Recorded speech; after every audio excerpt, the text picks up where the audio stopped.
Então agora a gente inicia a segunda unidade do nosso curso, cujo tema é inferência estatística. Nesta apresentação aqui a gente vai ver os tópicos sobre o conceito de inferência estatística, os principais tipos de amostragem e algumas considerações sobre parâmetros e estimadores.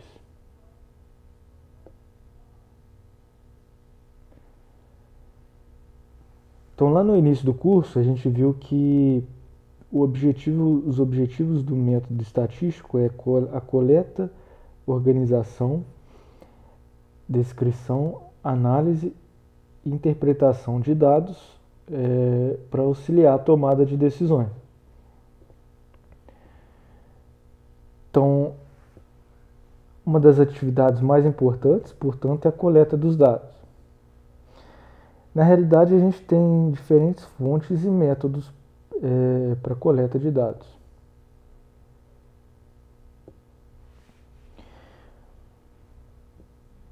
Alguns dos métodos, para essa atividade a gente chama de amostragem.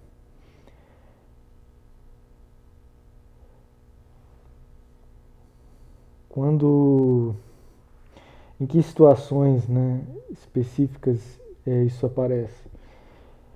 Em muitos casos a gente não tem acesso a toda a população que a gente deseja coletar informações. Então nesse caso a gente só consegue acessar um número reduzido de indivíduos. Então, em geral, se a gente optasse por esse tipo de procedimento, o custo seria menor do que a gente pesquisar todos os indivíduos da população. Só que em alguns casos,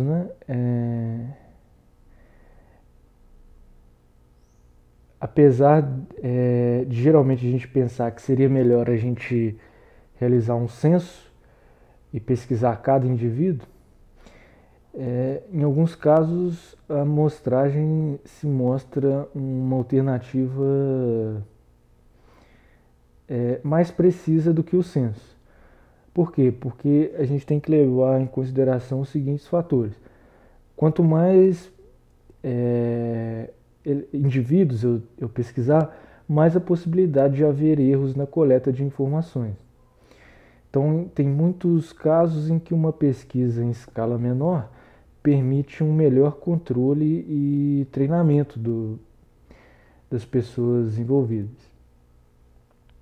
Então, tem situações que, mesmo sendo possível realizar um censo, ou seja, pesquisar cada pessoa da população, a amostragem apresenta melhores resultados.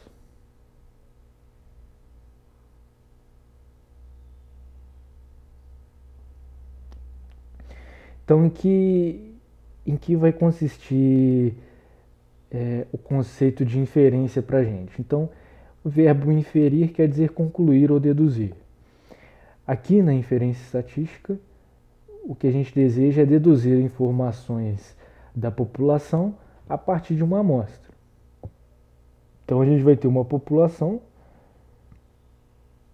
a gente vai estudar uma amostra, que vai ser aqui um subconjunto da população.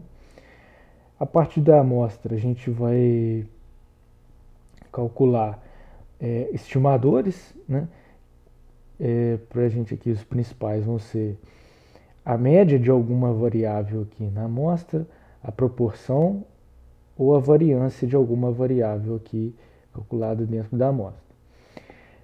Então, a inferência, o nosso objetivo aqui com a inferência é estimar os parâmetros populacionais a partir desses estimadores, ou seja, a partir da média amostral, a gente estimar a média populacional. A partir da proporção amostral, a gente estimar a proporção populacional.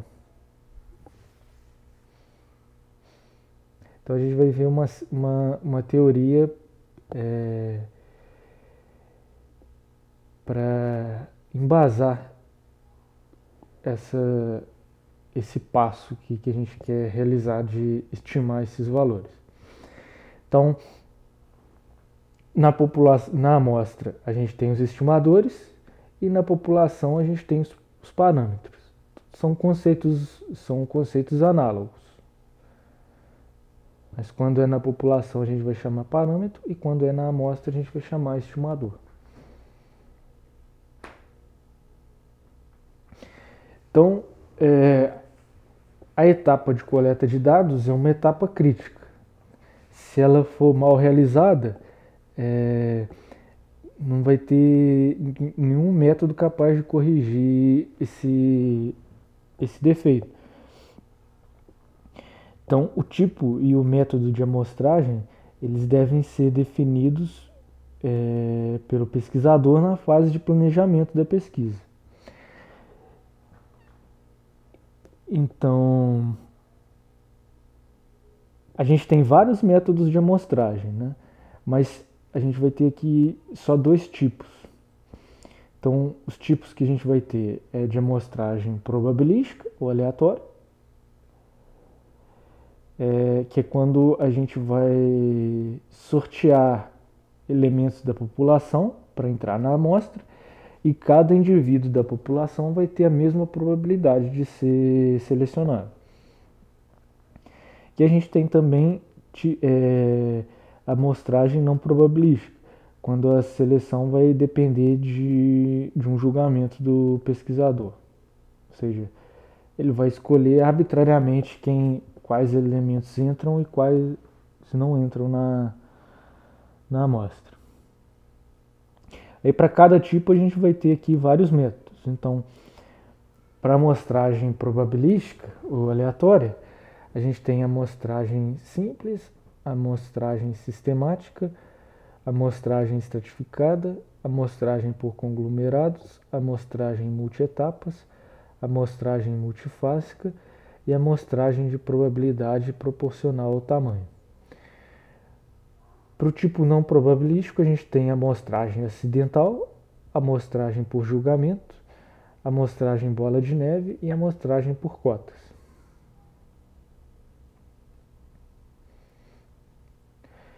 Então, para a nossa sequência no curso, a única que a gente vai utilizar na realidade vai ser essa primeira aqui, a amostragem aleatória simples. Mas nessa apresentação aqui eu vou comentar cada um desses métodos de amostragem. Então, para se realizar a pesquisa, né, quando for escolhido qual método de amostragem, a gente tem que levar em consideração o tipo de pesquisa, a acessibilidade e a disponibilidade dos elementos da população, a disponibilidade de tempo e os recursos financeiros e humanos disponíveis. Então, dependendo aqui desses fatores, podem ser que alguns desses métodos aqui sejam inviáveis. Então, vamos começar a ver os métodos probabilísticos. Então, o primeiro que a gente vai utilizar é a amostragem aleatória simples.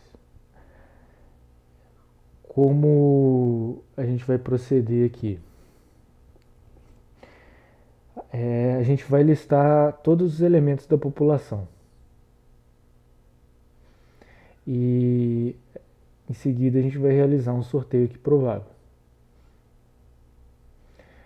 Então, essa amostragem pode ser feita com reposição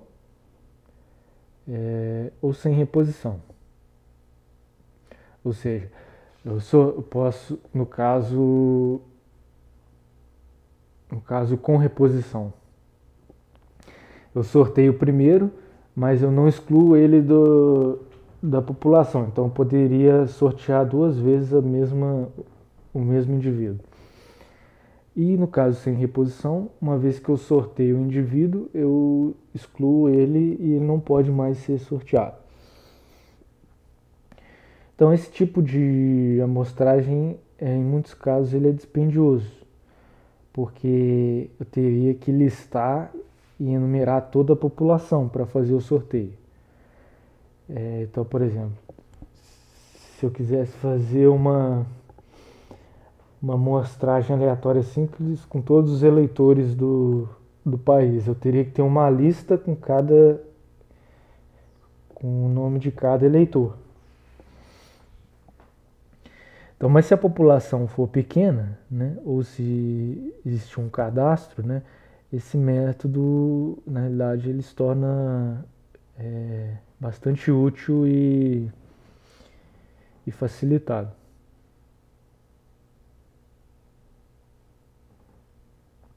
Então imagina que a gente deseja realizar uma amostra aleatória simples de tamanho 10 em um conjunto com 72 elementos.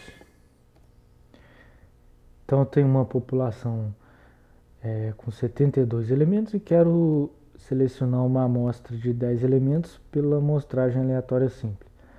Então a gente vai sortear, tem que sortear 10 números entre 1 e 78 e selecionar os valores correspondentes. Então suponha que os números selecionados são a sequência 5, 14, 17, 20, 27, 31, 43, 61, 71, 72. Ou seja, sorteei aqui 10 números entre 1 e 72. Aí eu vou voltar lá na minha lista e vou ver a quais elementos eles correspondem.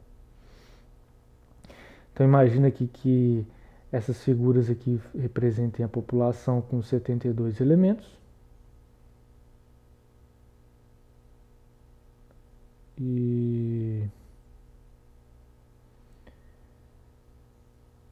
Então eu vou olhar aqui a quais elementos correspondem esses números sorteados. Então o número 5, vou escolher aqui o indivíduo que está na quinta posição. 1, 2, 3, 4, 5. Esse daqui. O número 14 está na 14ª posição. 1, 2, 3, 4, 5, 6, 7, 8, 9, 10, 11, 12, 13, 14. Foi esse daqui. Então, faço assim para os 10 números selecionados. Aí eu seleciono aqui da população a minha amostra aqui com 10 indivíduos. Aí como que a gente pode gerar esses números aqui aleatoriamente? Então, a maneira poderia ser um sorteio mecânico, né? Vou colocar 72 números numa urna e selecionar, sortear 10, né? Mas também pode fazer isso aqui no programa, né? Aqui por exemplo, no Excel a gente tem o comando, esse comando aqui, aleatório entre. Então ele retorna um valor aleatório entre números especificados. Então, vou selecionar aqui.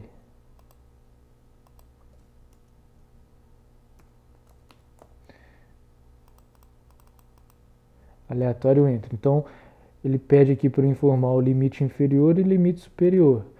Então, no nosso caso ali, a gente teria uma amostra com 72, então o limite inferior vai ser 1. Aqui, ponto e vírgula, o limite superior vai ser 72. Fecha parênteses, dá Enter. Então, ele sorteou aqui o número 39. Então, primeiro, deixa eu fazer aqui, fazer o sorteio dos 10 aqui para ver o que dá.